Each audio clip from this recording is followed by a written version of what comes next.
నా బాధ ఎవరికి చెప్పుకోవాలో నాకైతే అర్థం కావట్లేదు. నాకు అసలు ఊహ తెలిసిన కాంచి నా చెప్పులు కొనుక్కోవడం అంటే ఒక గగనంలాగా ఉంది. మ్యారేజ్ అయిన తర్వాత నుంచి ఒక్కసారి కొనుక్కున్నా. అండ్ 1 ఇయర్ నుంచి అనుకుంటున్నాను చెప్పులు కొనుక్కోవాలి అని చెప్పి. ఎన్నిసార్లు షాపింగ్ మాల్‌కెళ్ళినా తిరిగి రావడం తప్పితే ఒకసారి కూడా షాపింగ్ చేసింది లేదు చెప్పుల షాప్‌లో.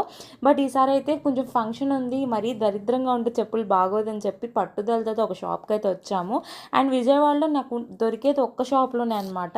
కాకపోతే నా దురదృష్టం కొద్దీ ఆ బీసెంట్ రోడ్‌లో ఆ షాప్ అనేదైతే ఈరోజైతే క్లోజ్ చేసి ఉంది. క్లోజ్ చేసి ఉందో అసలు ఉందో లేదో కూడా తెలియట్లేదనమాట. నేను వచ్చి 3 ఇయర్స్ అయిపోతుంది ఈ షాపింగ్ మాల్‌కి. సో, అందువల్ల అయితే మేము ఎంత ఎతికినా కూడా కనిపించలేదు. ఇంకా ఫైనల్లీ ఎతికి నీరసం వచ్చేసి ఇంకా వేరే షాప్‌కైతే వెళ్ళాము. నా కాలు లావుగా ఉండడం వల్లో లేకపోతే పెద్ద కాలో నాకు అర్థం కావట్లేదు. అందరికీ దొరికినా నాతో పాటు వచ్చిన వాళ్ళకి నాకు మాత్రం అయితే దొరకట్లేదు. ఫైనల్లీ షాపింగ్ అయితే చేశానండి ఈ షాప్‌లో. అంతే అండి video. Bye bye. Do subscribe.